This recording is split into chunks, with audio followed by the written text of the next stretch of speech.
ശ്രദ്ധകളെ തിരിക്കാം. യോഹന്നാന്റെ സുവിശേഷം 2-ാം അധ്യായം 11-ാം വാക്യം വായിക്കാം.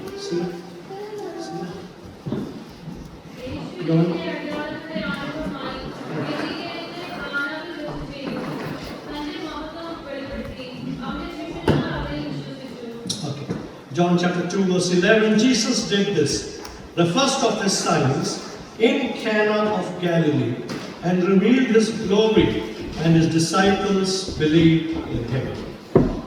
ഈ വചനത്തിൽ നമുക്കറിയാം, യോഹന്നാന്റെ സുവിശേഷം 2-ാം അധ്യായം യേശു ഈ ഭൂമിയിലായിരിക്കുമ്പോൾ ചെയ്ത ശുശ്രൂഷകളിൽ ആദ്യത്തെ ഒരു അത്ഭുതമായി എന്ന് നമ്മൾ പഠിക്കുന്നു, വായിക്കുന്ന ഒരു ചരിത്രം. അതിലിവിടെ പറഞ്ഞിരിക്കുന്നത് യേശു ചെയ്ത 2 കാര്യങ്ങൾ എടുത്തു പറയുകയും ശിഷ്യന്മാർ ചെയ്ത ഒരു കാര്യം അവിടെ എഴുതിയിട്ടുണ്ട്. അതായത് യേശു ചെയ്തത് ആദ്യത്തെ കാര്യം നിങ്ങൾ വായിക്കാൻ ശ്രമിച്ചത് അടയാളങ്ങളുടെ ആദ്യത്തെ. അപ്പം കർത്താവ് ചെയ്ത അത്ഭുതങ്ങൾ അല്ലെങ്കിൽ അടയാളങ്ങളിൽ ആദ്യത്തെ ഒരു അടയാളം, ആദ്യത്തെ ഒരു അത്ഭുതം. ഇത് യോഹന്നാന്റെ സുവിശേഷം വായിക്കുമ്പോൾ യേശു ചെയ്ത നമ്മുടെ ഈ ഇന്നത്തെ കാലത്ത് അത്ഭുതം, മിറക്കിൾസ് ഒക്കെ വിളിക്കുന്നതിന് കൂടുതലും യോഹന്നാൻ ഉപയോഗിച്ച വാക്യം അടയാളം എന്ന്. അത് ഗ്രീക്കിൽ ഉപയോഗിച്ചിരിക്കുന്ന വാക്യം സിമിയോൻ, അടയാളം. അതിന്റെ അർത്ഥം യേശു കാണിച്ച ഒരു ചിഹ്നം, a sign that Jesus showed. മത്തായിയുടെ സുവിശേഷം, ലൂക്കോസിന്റെ സുവിശേഷം, മത്തായിയുടെ സുവിശേഷം, മാർക്കോസിന്റെ സുവിശേഷം, ലൂക്കോസിന്റെ സുവിശേഷത്തിൽ അടയാളം, സൈൻ എന്ന് വാക്ക് ഉപയോഗിച്ചിട്ടില്ല. അവിടെ ഉപയോഗിച്ചിരിക്കുന്ന വാക്ക് ഗ്രീക്കിൽ പറയുന്നത് ഡ്യൂനാമിസ്. അതിന്റെ അർത്ഥം ഡെമോൺസ്ട്രേഷൻ ഓഫ് പവർ. യേശു ആ സുവിശേഷങ്ങളിൽ യേശു ചെയ്ത പ്രവൃത്തികൾ, ഞാൻ ഒന്നും പറയാം, നമ്മൾ ഇത് അത്ഭുതം എന്ന് വിളിക്കുന്നതിന് ഈ 3 സുവിശേഷങ്ങൾ ഉപയോഗിച്ചിരിക്കുന്ന വാക്ക് ഗ്രീക്കിൽ ഡ്യൂനാമിസ്. അതിന്റെ അർത്ഥം ഡെമോൺസ്ട്രേഷൻ ഓഫ് പവർ. അപ്പൊ യേശുവിൽ ഒരു ശക്തി ഉണ്ടായിരുന്നു. ആ ശക്തി യേശു എന്ത് ചെയ്തു? ഡെമോൺസ്ട്രേറ്റ് ചെയ്തു. നമുക്കറിയാം, ഈ ലോകത്തിൽ പല മജീഷ്യൻസ് ഉണ്ട്, അത്ഭുതമൊക്കെ ചെയ്യുന്ന മജീഷ്യൻസ് ഉണ്ട്. അവരുടെ കയ്യിലുള്ള അവരുടെ വിദ്യ അവർ എന്താ ചെയ്തു? അവർ ഡെമോൺസ്ട്രേറ്റ് ചെയ്യുന്നു. അതുപോലെ യേശുവിന്റെ ഉള്ളിലൊരു പവർ ഉണ്ടായിരുന്നു. യേശു ഒരു മജീഷ്യൻ അല്ലായിരുന്നു. ദൈവമായ യേശു ഈ ഭൂമിയിൽ ഇറങ്ങി വന്നപ്പോൾ യേശുവിൽ ഒരു പവർ ഉണ്ടായിരുന്നു. ആ പവർ യേശു എന്താ ചെയ്തു? ഡെമോൺസ്ട്രേറ്റ് ചെയ്തു, പ്രദർശിപ്പിച്ചു, കാണിച്ചു എന്ന് മാത്യു, മാർക്ക്, ലൂക്ക് ഈ 3 സുവിശേഷങ്ങൾ പറയുമ്പോൾ യോഹന്നാൻ പറയുന്നത് യേശു അടയാളം കാണിച്ച സൈൻ. അർത്ഥം നമുക്കറിയാം, നമ്മൾ വണ്ടിയൊക്കെ ഓടിക്കുന്നവന് വണ്ടി ഓടിച്ച് പോകുമ്പോൾ അടയാളം കാണിക്കും. ടേൺ റൈറ്റ്, അല്ലെങ്കിൽ ടേൺ ലെഫ്റ്റ്, അല്ലെങ്കിൽ ബമ്പർ വരുന്നു, അല്ലെങ്കിൽ സ്കൂൾ വരുന്നു. അപ്പൊ ആ അടയാളത്തിൽ എല്ലാം എന്തോ ഉണ്ട്, ഒരു അർത്ഥമുണ്ട്. അപ്പൊ ആ സൈൻ ബോർഡിന്റെ മണ്ടയ്ക്ക് നമ്മൾ വണ്ടി കൊണ്ട് കയറ്റിയാൽ നമ്മൾ പോകേണ്ട ഡയറക്ഷനിൽ വണ്ടി പോകത്തില്ല. ആ അടയാളം കാണിക്കുന്നത് ഇന്ന കാര്യം ചെയ്യണം എന്ന ഈ അടയാളം കാണിക്കുന്നത്. അപ്പൊ ഇവിടെ ഉപയോഗിച്ചിരിക്കുന്ന വാക്ക് സിമിയോൻ, സൈൻ എന്ന് പറയുമ്പോൾ അത് തന്നെ യേശു കാനാവിൽ ഈ അത്ഭുതം ചെയ്തപ്പോൾ യേശു അടയാളങ്ങളിൽ ആദ്യത്തെ അടയാളമാക്കിയത് കാണിച്ചു. എങ്ങനെ അടയാളം കാണിച്ചത് എന്ന് രണ്ടാമത്തത് എഴുതുന്നു. തന്റെ മഹത്വം വെളിപ്പെടുത്തി. He revealed his glory. മലയാളത്തിൽ അങ്ങനെയാണ്, മഹത്വം വെളിപ്പെടുത്തി. Revealed his glory. അപ്പൊ നമുക്കറിയാം, തിരുവചനം വായിക്കുമ്പോൾ ചില വാക്യങ്ങൾ ഒന്ന് നിങ്ങൾ വായിച്ച് സഹായിക്കണം.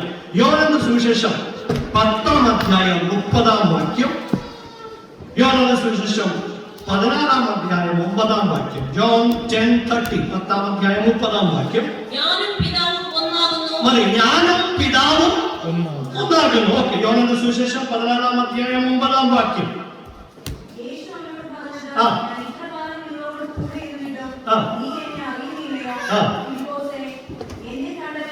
എന്നെ കണ്ടവൻ പിതാവിനെ കണ്ടിരിക്കുന്നു. അപ്പൊ യോഹന്നാന്റെ സുവിശേഷം 10-ാം അധ്യായം 30-ാം വാക്യത്തിൽ പറയുന്നു, ഞാനും എന്റെ പിതാവും ഒന്നായിരിക്കുന്നു. എന്നെ കണ്ടവൻ പിതാവിനെ കണ്ടിരിക്കുന്നു. അപ്പൊ അതിന്റെ അർത്ഥം, യേശു കനാവിൽ ഈ അത്ഭുതം ചെയ്തപ്പോൾ, അല്ലെങ്കിൽ ഈ ചിഹ്നം, ഈ അടയാളം കാണിച്ചപ്പോൾ, ഞാൻ പറഞ്ഞതുപോലെ അതൊരു സൈൻ ബോർഡാണ്, ഒരു സൈൻ ബോർഡ്. അപ്പൊ ഈ സൈൻ ബോർഡിൽ കൂടെ യേശു പറയുന്നത്, ഞാൻ എന്റെ മഹത്വം വെളിപ്പെടുത്തുന്നു. അപ്പൊ ഞാനും എന്റെ പിതാവും ഒന്നായിരിക്കുന്നു എന്ന് പറഞ്ഞ യേശു, എന്നെ കണ്ടവൻ പിതാവിനെ കണ്ടു എന്ന് പറഞ്ഞ യേശു പറയാൻ ആഗ്രഹിക്കുന്ന ഒരു കാര്യമുണ്ട്.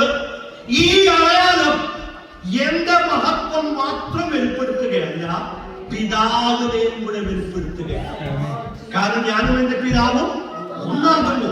എന്നെ കണ്ടവൻ പിതാവിനെ കണ്ടിരിക്കുന്നു. അപ്പൊ ഈ അടയാളം, this sign is leading to God's glory. അതിന്റെ അർത്ഥം, ഇന്നത്തെ കാലത്തും കർത്താവ് അത്ഭുതങ്ങൾ ചെയ്യുന്നുണ്ട്.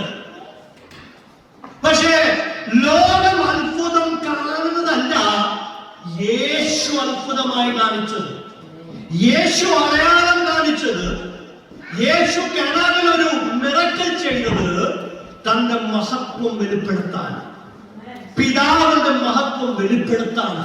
നമുക്കറിയാം, ഇന്നത്തെ സാഹചര്യത്തിൽ പല സ്ഥലങ്ങളിൽ വലിയ മിറക്കിൾ ക്രൂസേഡൊക്കെ നടത്തുമ്പോൾ ആ മിറക്കിൾ നടത്തുന്ന വ്യക്തി തന്നെത്താനെ ഹൈലൈറ്റ് ചെയ്യുമ്പോൾ, യേശു ഈ അടയാളം കാണിച്ചപ്പോൾ താൻ പറയുന്നു, എന്റെ പിതാവിൽ ഒരു മഹത്വമുണ്ട്. ആ മഹത്വം ഈ ലോകം കാണാനുള്ള ഒരേ ഒരു കാരണം, ഞാൻ ഈ ഭൂമിയിൽ വന്നോണ്ടാണ്. അപ്പൊ എന്നെ കണ്ടവൻ എന്റെ പിതാവിനെ കണ്ടിരിക്കുന്നു. അപ്പൊ ചുരുക്കം പറഞ്ഞാൽ, യേശു ഈ കനാവിൽ അടയാളം കാണിച്ചപ്പോൾ തന്റെയും പിതാവിന്റെയും മഹത്വം വെളിപ്പെടുത്തുകയാണ്. അങ്ങനെ മഹത്വം വെളിപ്പെട്ടപ്പോൾ താൻ ഇരിക്കുന്നു, ശിഷ്യന്മാർ അവനിൽ വിശ്വസിച്ചു. Disciples believed in him. ഈ അടയാളം കണ്ടു, ഈ സൈൻ ബോർഡ് കണ്ടു. ആ സൈൻ ബോർഡ് ചൂണ്ടിക്കാണിക്കുന്നത് യേശുവിന്റെയും പിതാവിന്റെയും മഹത്വം. ഇത് രണ്ടും കണ്ടപ്പോൾ ശിഷ്യന്മാർ വിശ്വസിക്കേണ്ടവനെ വിശ്വസിച്ചു. അപ്പൊ നമ്മുടെ ജീവിതത്തിലൊക്കെ കർത്താവ് എത്രയോ അടയാളങ്ങളും അത്ഭുതങ്ങളും ഒക്കെ ചെയ്തിട്ടുണ്ട്. എത്രയോ പ്രാവശ്യം കർത്താവ് തന്റെ മഹത്വം വെളിപ്പെടുത്തിയിട്ടുണ്ട്. ഇല്ല എന്ന് പറയാൻ ആർക്കും സാധിക്കത്തില്ല. ഞാൻ പറഞ്ഞിട്ടുണ്ട്, യേശു എനിക്ക് വേണ്ടി ഒന്നുമേ ചെയ്തിട്ടില്ലെന്ന് ആർക്കും പറയാൻ പറ്റത്തില്ല. യേശു നമുക്ക് വേണ്ടി എത്രയോ അത്ഭുതങ്ങളും അടയാളങ്ങളും ചെയ്തിട്ടുണ്ട്. ഇതെല്ലാം നമ്മളെ കർത്താവിലുള്ള വിശ്വാസത്തെ ഉറപ്പിച്ചിട്ടുണ്ട്. ശ്രദ്ധിക്കണം, ഇത് യേശു ചെയ്ത ആദ്യത്തെ അടയാളം. യേശു കാണിക്കുന്ന ഈ അടയാളം കർത്താവിന്റെ മഹത്വത്തെ കാണിക്കുമ്പോൾ ശിഷ്യന്മാർ യേശുവിൽ വിശ്വസിച്ചു. തുടർന്ന് യേശുവിന്റെ ശുശ്രൂഷയിൽ കൂടെ ഞാൻ വിശ്വസിക്കുന്നത്, ഈ ശിഷ്യന്മാരുടെ കർത്താവിലുള്ള വിശ്വാസമെന്ന് ഫോമായി, അത് സ്ഥിരമായി. ആദ്യത്തെ അത്ഭുതം കണ്ടപ്പോൾ ഇവർ വിശ്വസിച്ചു. തുടർന്ന് യേശുവിന്റെ ശുശ്രൂഷകൾ അനുഭവിച്ചപ്പോൾ അവരുടെ കർത്താവിലുള്ള വിശ്വാസം ഫോമായി, സ്ഥിരമായി, ആർക്കും കുലുക്കാൻ പറ്റാത്ത രീതിയിൽ അവരുടെ വിശ്വാസം കർത്താവിലുള്ള സ്ഥിരമായി. നമ്മുടെ ജീവിതത്തിൽ കർത്താവ് എത്ര അത്ഭുതങ്ങൾ ചെയ്തിട്ടുണ്ട്. നമ്മുടെ വിശ്വാസവും സ്ഥിരമാണ്. എങ്കിൽ ഞാൻ ഇന്ന് പറയാൻ ആഗ്രഹിക്കുന്നത് 4-ാം വാക്യം വായിക്കാം. യോഹന്നാന്റെ സുവിശേഷം 2-ാം അധ്യായം 4-ാം വാക്യം. യേശു എന്റെ മാതാവ് മറിയമ്മോട്, സ്ത്രീയെ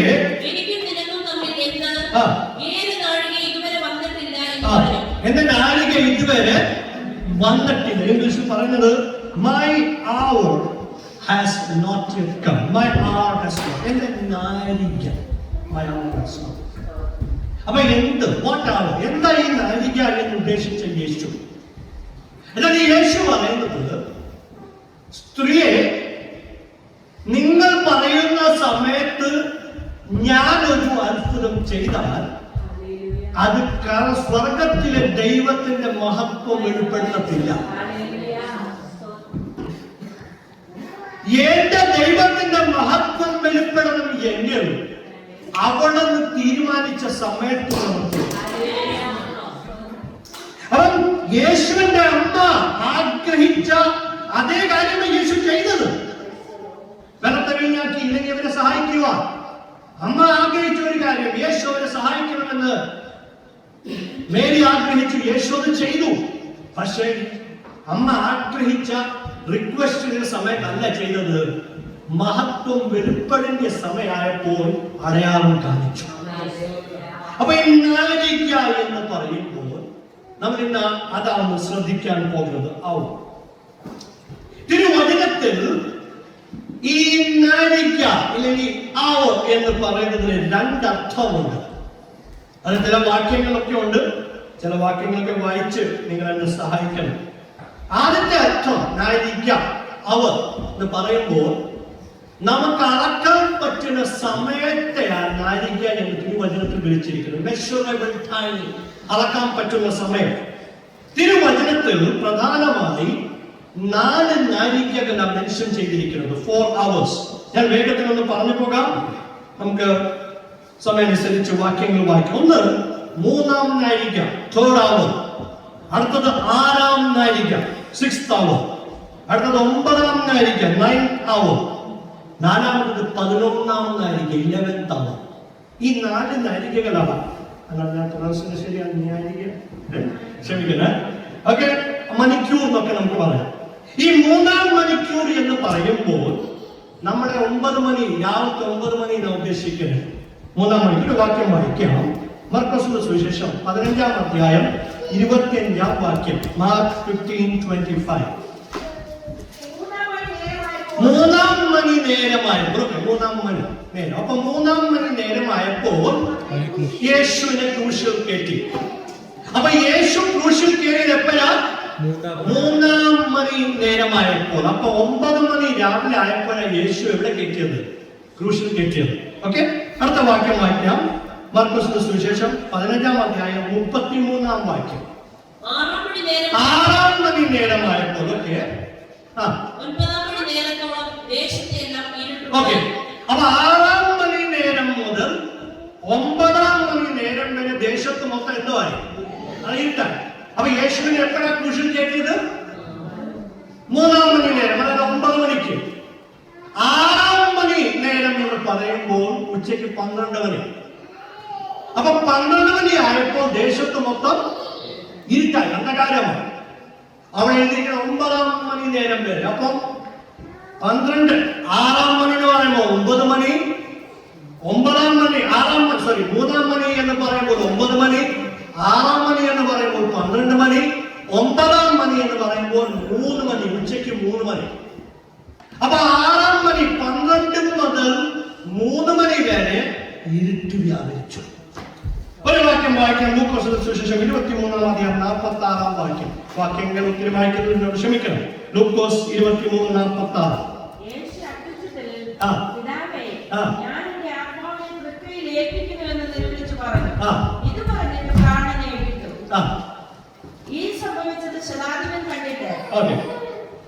ഇംഗ്ലീഷിൽ എഴുതിയിരിക്കുന്നത്, അവിടെ എഴുതിയിരിക്കുന്നത് 9-ാം മണി നേരത്തിൽ. വായിച്ചു 9-ാം മണി വരെ ദേശത്ത് ഇടമെന്ന് വായിച്ചു. അപ്പൊ 9-ാം മണി നേരമായപ്പോഴാണ് യേശു പറഞ്ഞത്, ഞാൻ എന്റെ ആത്മാവിനെ ചുരുക്കരുത് തരുന്നു. അപ്പൊ യേശു രാവിലെ 9 മണി മുതൽ ഉച്ചയ്ക്ക് 3 മണി വരെ എവിടെ കിടന്നു? ക്രൂശിൽ. 4 മണിക്കൂർ യേശു ക്രൂശിൽ. അവർ 3-ാം മണി എന്ന് പറയുമ്പോൾ രാവിലെ 9 മണി, 6-ാം മണി എന്ന് പറയുമ്പോൾ ഉച്ചയ്ക്ക് 12 മണി, 9-ാം മണി എന്ന് പറയുമ്പോൾ 3 മണി. അപ്പൊ ആ ഞാഴിക എന്ന് മനസ്സിലാക്കാൻ വേണ്ടിയായിരുന്നു. ഇനി ഒന്ന് 11-ാം മണിക്കൂർ, അത് വായിക്കാം. മത്തായിയുടെ സുവിശേഷം, അത് മൊത്തം ഒത്തിരി ഉണ്ട്. 20-ാം അധ്യായം അതിന്റെ 1 മുതൽ 10. മൊത്തം വായിക്കാൻ സമയമില്ല, ഞാനത് ചുരുക്കത്തിൽ അതൊന്ന് പറഞ്ഞു തരാം. Matthew chapter 20 1 to 16. കറക്റ്റ് വാക്യം 9-ാം വാക്യം വായിച്ചു. അല്ല, ഏത് വാക്യമാണ്? വായിച്ചു 11-ാം മണി നേരം. അപ്പൊ അതിന് നമുക്കറിയാം, ഈ 9-ാം മണി നേരം എന്ന് പറയുമ്പോൾ 3 മണിയാണെങ്കിൽ 11 മണി, 11-ാം മണി നേരം എന്ന് പറയുമ്പോൾ 5 മണിയാണ്. പക്ഷെ തിരുവചനത്തിൽ 5 മണി ഇംഗ്ലീഷ് ട്രാൻസ്ലേഷൻ എഴുതിയിട്ടുണ്ടെങ്കിലും 11-ാം മണിക്കൂർ കാണിക്കുന്ന ഒരു കാര്യമുണ്ട്, അവസാന സമയം. 11th hour. ഇംഗ്ലീഷിൽ എഴുതിയിട്ടുണ്ട്, 11th hour. Are you studying in the 11th hour? നീ 11-ാം മണിയാണ് പഠിക്കുന്നത്. അതിന്റെ അർത്ഥം രാത്രി 11 മണിക്ക് ഉച്ചയ്ക്ക് 11 മണിക്ക് പഠിക്കുന്നതല്ല, അവസാന നിമിഷത്തിലാണ് പഠിക്കുന്നത്. അപ്പൊ ഈ 4 മണിക്കൂറുകളിലെ മണികല തിരുവചനത്തിൽ പറഞ്ഞ 3-ാം മണി നേരം, 6-ാം മണി നേരം, 9-ാം മണി നേരം, 11-ാം മണി നേരം. അതുകൂടാതെ സമയത്തെ കാണിക്കുവാൻ തിരുവചനത്തിൽ ഉപയോഗിച്ചിരിക്കുന്ന, ഇംഗ്ലീഷിൽ ഉപയോഗിച്ചിരിക്കുന്ന ഒരു വാക്യ വാച്ചസ്, നമ്മുടെ കയ്യിലൊക്കെ ഇരിക്കുന്ന വാച്ച് ഒക്കെ, അതിന് മലയാളത്തിൽ എഴുതിയിരിക്കണമെന്ന് മനസ്സിലാക്കാൻ ഒരു വാക്യം വായിക്കാം. മാർക്കോസ് സുവിശേഷം 13-ാം അധ്യായം 33 മുതൽ 35 വരെ വായിക്കാം. Mark chapter 13 verse 33 to 35.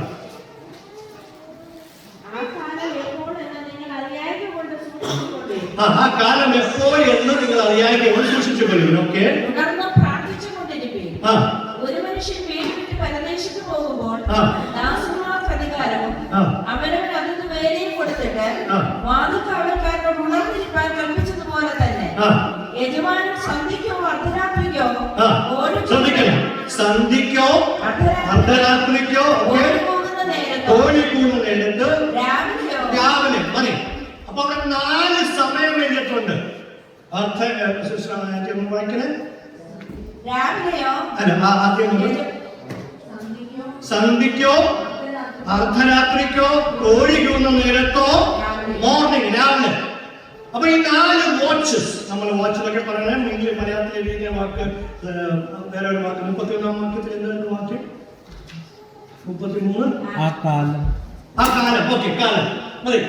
അപ്പൊ ഇത് 4. അപ്പൊ ഞാൻ ഈ സന്ധ്യാസമയം തിരുവചനം പറയുമ്പോൾ വൈകിട്ട് 6 മണി മുതൽ രാത്രി 9 മണി വരെ ഈ 3 മണിക്കൂറിന് വേണ്ടി തിരുവചനം വെച്ച് പറഞ്ഞത് വൈകുന്നേരം.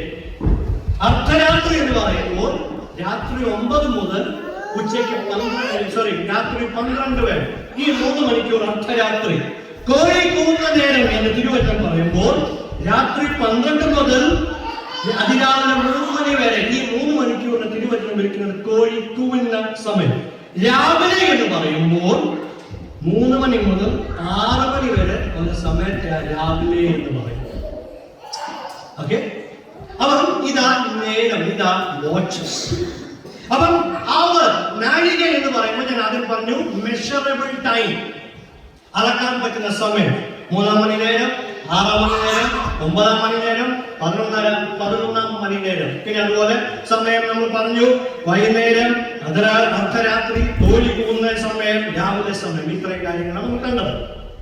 ഇനി ഈ നാഴിക എന്ന് പറയുമ്പോൾ അതിന് 2ാമത്തെ ഒരു അർത്ഥമുണ്ട് തിരുവചനത്തിൽ. അതാണ് നമ്മൾ ശ്രദ്ധിക്കാൻ പോകുന്നത്.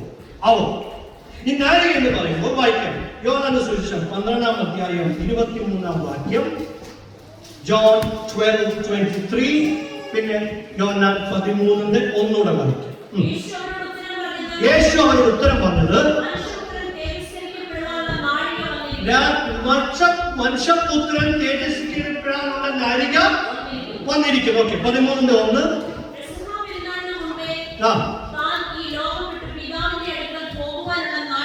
നാഴിക വന്നു മതി. വേണം ഇനി വാക്യങ്ങളുണ്ട്, നമുക്ക് മനസ്സിലാക്കാൻ വേണ്ടി 2 വാക്യം മാത്രം എടുത്തു. അപ്പൊ ഇവിടെ ഉപയോഗിച്ചിരിക്കുന്ന നാഴിക എന്ന് പറയുമ്പോൾ മെഷറബിൾ ടൈം അല്ല, അളക്കാൻ പറ്റുന്ന സമയം അല്ല. ഇതിന് തിരുവചനം പറയുന്ന ഒരു അർത്ഥമുണ്ട്, സ്വർഗത്തിൽ തീരുമാനിച്ചിരിക്കുന്ന സമയം. Appointed time by almighty God. നമ്മളിന്ന് വായിച്ച 121-ാം സങ്കീർത്തനത്തിന്റെ 2-ാം വാക്യത്തിൽ പറയുന്നത്, എന്റെ സഹായം ആകാശവും ഭൂമി ഉണ്ടാക്കിയ ആ യഹോവ തീരുമാനിച്ച സമയം. അതാണ് നാഴിക എന്ന് പറയുമ്പോൾ രണ്ടാം അർത്ഥം. അതിന് വേറെ ചില അർത്ഥങ്ങളുണ്ട്, ഞാൻ പെട്ടെന്ന് വായിക്കാം. The ordained time of God for a specific work. ഒരു കൃത്യം ഒരു വിഷയത്തിന് വേണ്ടി, ഒരു കാര്യത്തിന് സ്വർഗം തീരുമാനിച്ചിരിക്കുന്ന ആ കറക്റ്റ് സമയത്തെയും നാഴിക എന്ന് വിളിക്കും. Decisive moment.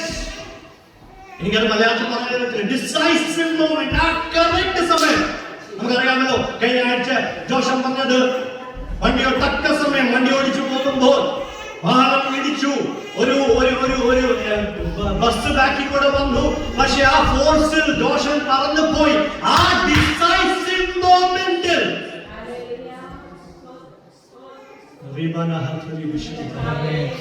ആ ബസ്സിന്റെ ടയറിന്റെ ഉള്ളിൽ വരേണ്ട ആ ഡിസൈസീവ് മൊമെന്റ് ദൂരം പൊക്കിയെടുത്തു.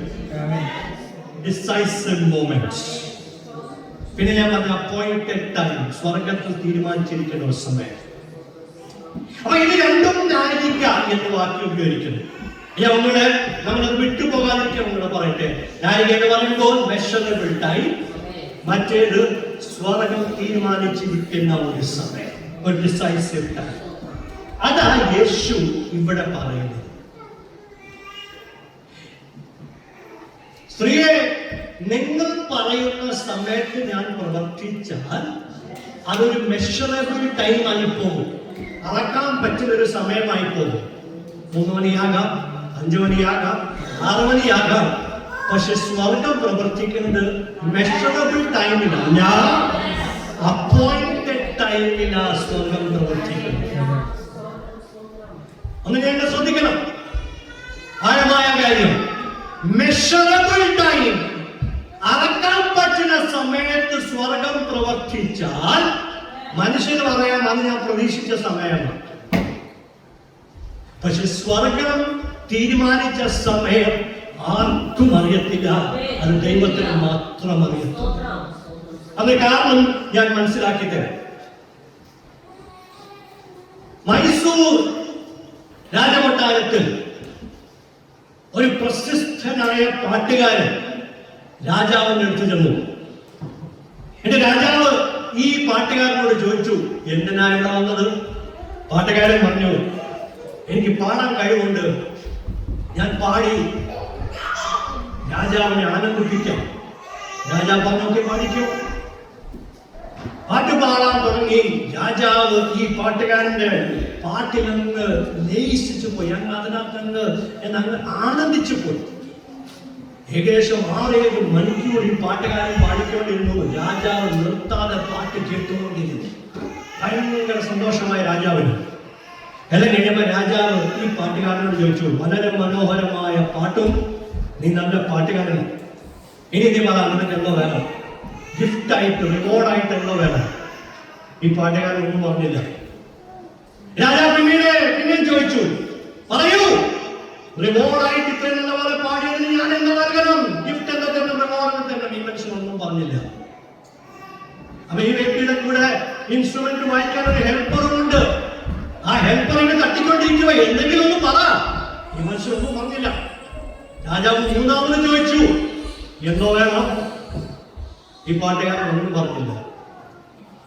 രാജാവ് അവസാനം പറഞ്ഞു, ഈ മനുഷ്യന് 10 കിലോ സ്വർണവും അതുകൂടാതെ വിലയേറിയ ഈ ആഭരണങ്ങൾ, അല്ലെങ്കിൽ ഡയമണ്ട്, അങ്ങനത്തെ കാര്യങ്ങളും കൊടുക്കണം. നമ്മുടെ രാജ്യത്തിലെ ഒരു ഗ്രാമം ഇവന്റെ പേരിൽ എഴുതി കൊടുക്കണം. 10 കിലോ സ്വർണവും അങ്ങനത്തെ വിലയേറിയ വസ്തുക്കളും നമ്മുടെ രാജ്യത്തിലെ ഒരു ഗ്രാമം, ഒരു വില്ലേജ് ഇവന്റെ പേരിൽ എഴുതി കൊടുക്കണം. എല്ലാം കഴിഞ്ഞു. സന്തോഷമായി ഇവരെല്ലാം പിരിഞ്ഞു. ഈ പാട്ടുകാരനെ സഹായിക്കാമെന്ന വ്യക്തി പാട്ടുകാരനോട് ചോദിച്ചു, നീ എന്താ മണ്ഡലം? രാജാവ് എന്നോട് ചോദിച്ചു, നിനക്ക് എന്തോ വേണം, നിനക്ക് എന്തേലും കൂടെ പറഞ്ഞൂടെ? അപ്പൊ ഈ വ്യക്തി പറഞ്ഞു, നിനക്കൊരു കാര്യം അറിയാമോ, ഞാൻ ചോദിച്ചാൽ എന്റെ സ്റ്റേറ്റസ് അനുസരിച്ചേ ചോദിക്കത്തുള്ളൂ. പക്ഷെ രാജാവ് തരുമ്പോൾ രാജാവിന്റെ സ്റ്റേറ്റസ് അനുസരിച്ചാണ് തരുന്നത്. അപ്പൊ നമുക്കൊരു സ്റ്റേറ്റസ് ഉണ്ട്. അപ്പൊ ഈ പാട്ടുകാരൻ ചോദിച്ചാൽ കൂടിപ്പോ എന്താ ചോദിക്കും? എല്ലാ മാസവും വന്ന് പാടാൻ ഒരു അവസരം തരണം, അല്ലെങ്കിൽ പറയും എനിക്ക് പുതിയ ഇൻസ്ട്രുമെന്റ്സ് നൽകണം, അല്ലെങ്കിൽ ഒരു വീടുണ്ടാക്കി തരണം, എന്തെങ്കിലുമൊക്കെ പറയും. പക്ഷെ രാജാവ് തരുമ്പോൾ രാജാവിനൊരു സ്റ്റേറ്റസ് ഉണ്ട്.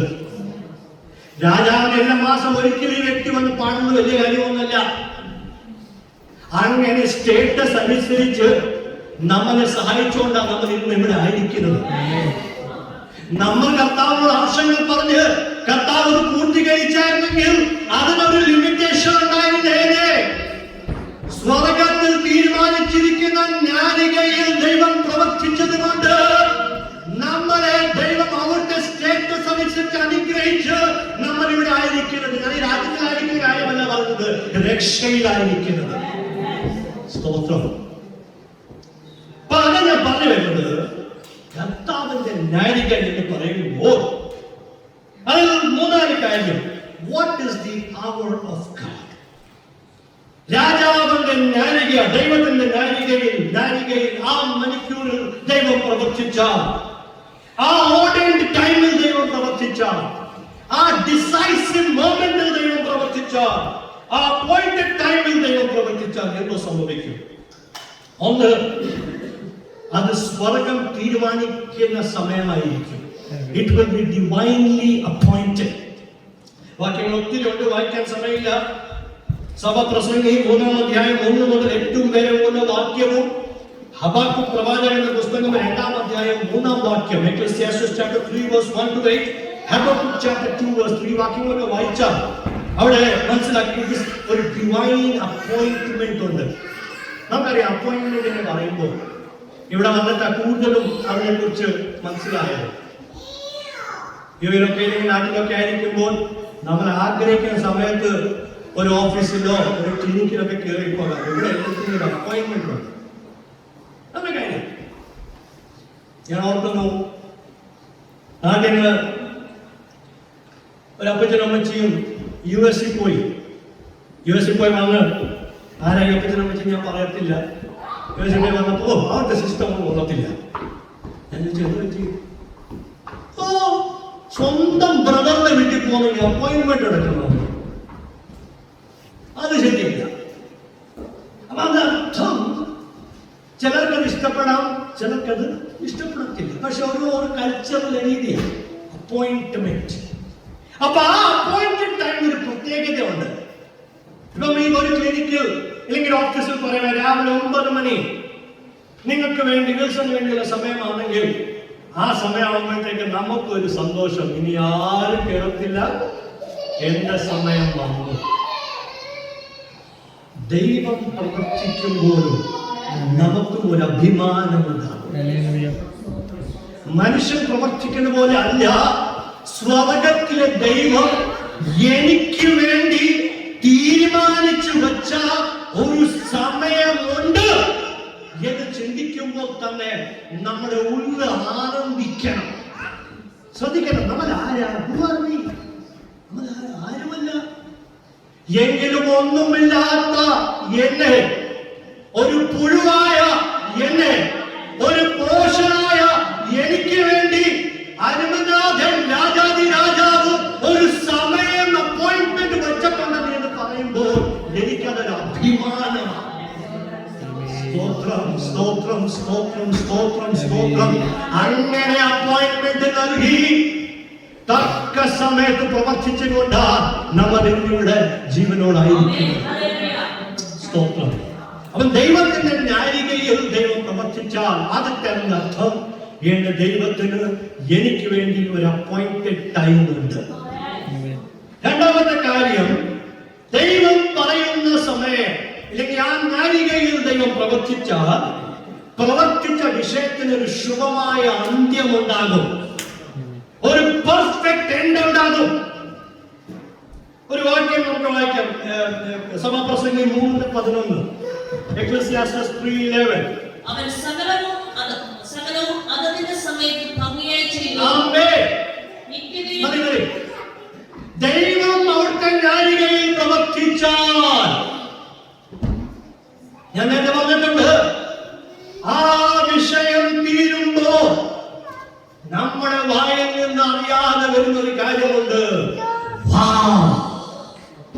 beautiful, amazing, fantastic, fantabulous.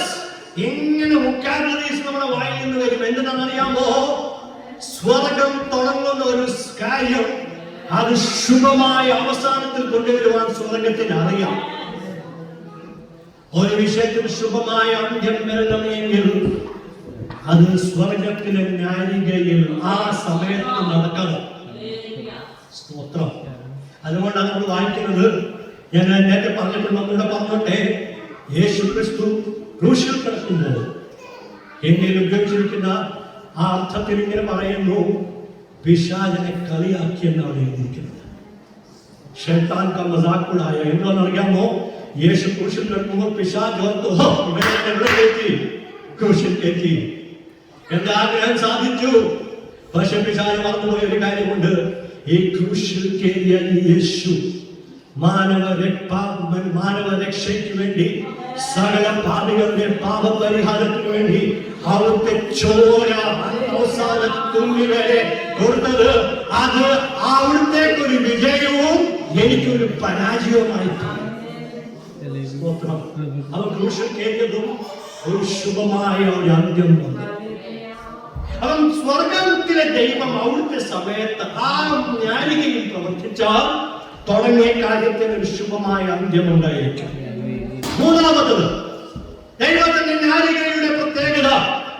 ദൈവത്തിന്റെ ജ്ഞാനികയിൽ ദൈവം പ്രവർത്തിക്കുമ്പോൾ അത് ദൈവത്തിന്റെ സ്നേഹത്തെയും ദൈവത്തിന്റെ കരുതലിനെയും കാണിക്കുന്നു. It demonstrates God's love and care.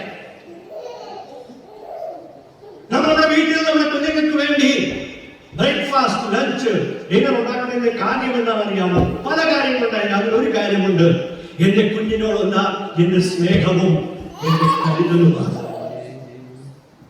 അതേ ദൈവം പറയുന്ന ഒരു കാര്യമുണ്ട്, എന്റെ മകളെ, എന്റെ മകനെ, നിന്നെ ആര് സ്നേഹിച്ചാലും സ്നേഹിച്ചില്ലേലും, നിനക്ക് വേണ്ടി ആര് കരുതിയാലും കരുതിയില്ലേലും, കരുതുന്നവൻ ഞാനല്ലയോ.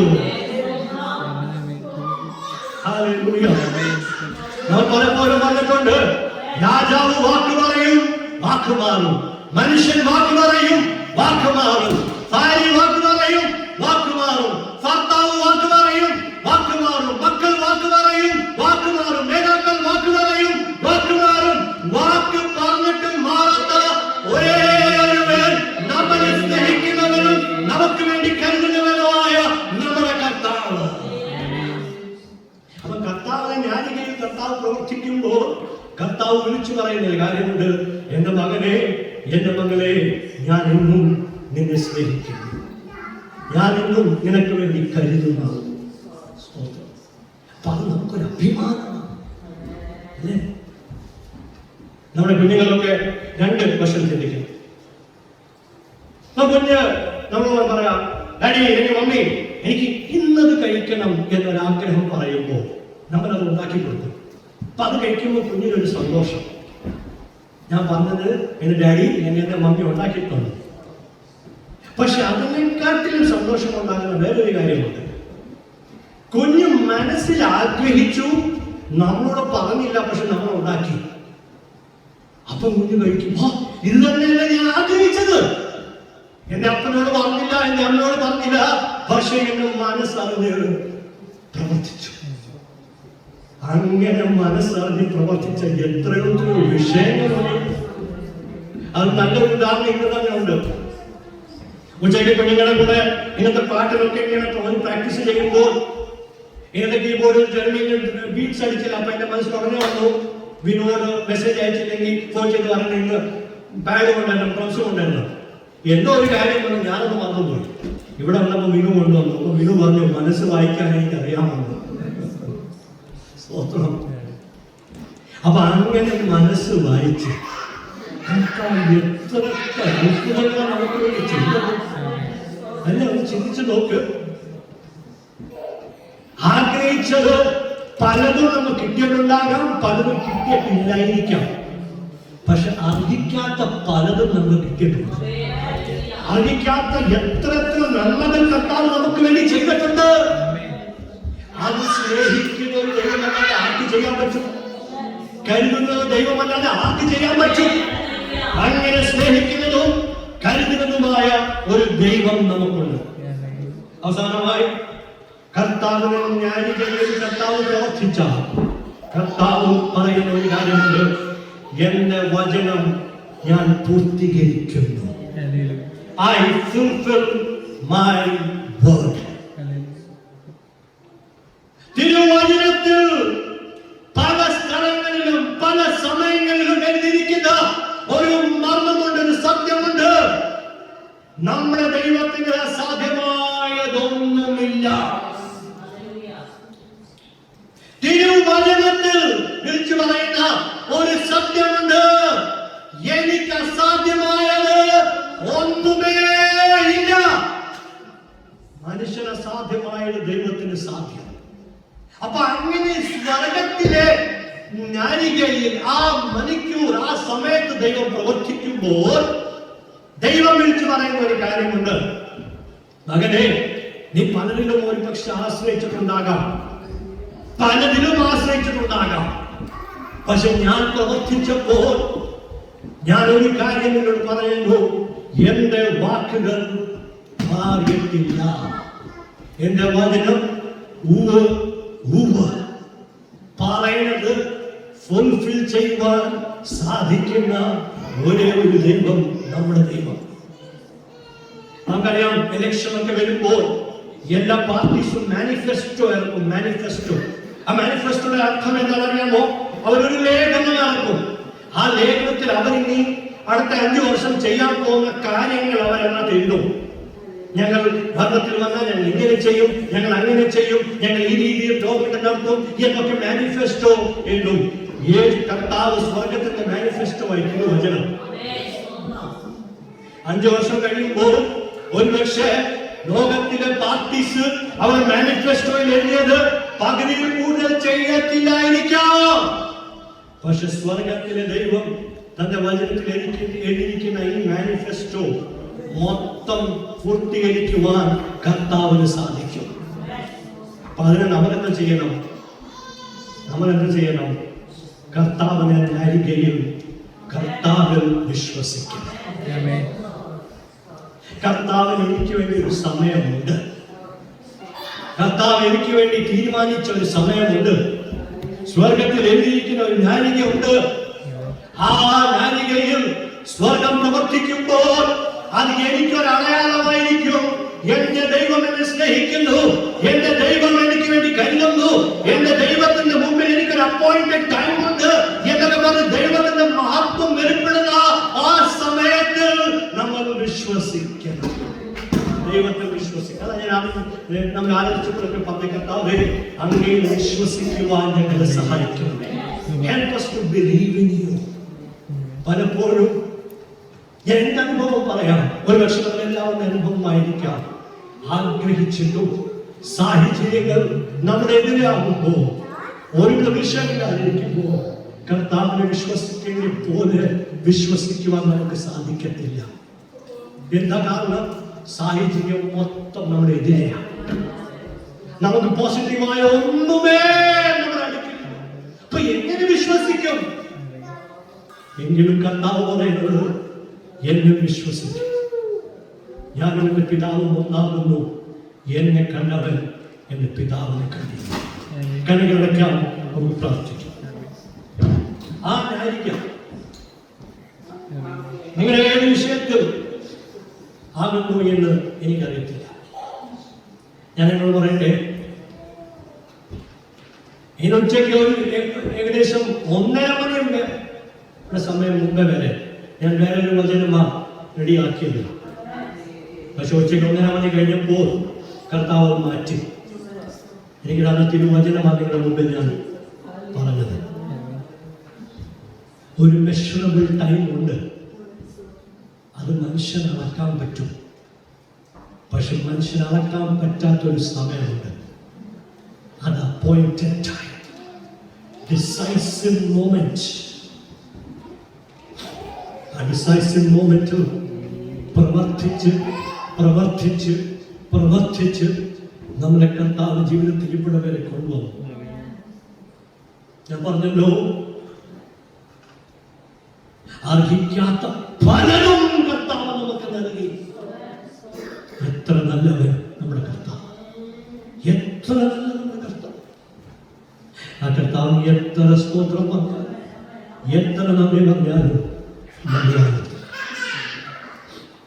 ഒരു നിമിഷം കർത്താവിനോട് പറയാം, കർത്താവേ, അങ്ങനെ സ്വർഗത്തിൽ തീരുമാനിച്ച ആ അപ്പോയിന്റ്മെന്റ്, ആ അപ്പോയിന്റഡ് ടൈമിൽ എനിക്ക് വേണ്ടി കഴിഞ്ഞ നാളിൽ പ്രവർത്തിച്ചതിനായി നന്ദി അപ്പ. ഒന്ന് ശബ്ദമുയർത്തി ഒന്ന് പറയാമോ? എല്ലാവരും പ്രതികരിക്കും. ഒന്നൊരു സ്പോർട്സ് കർത്താവേ, കഴിഞ്ഞ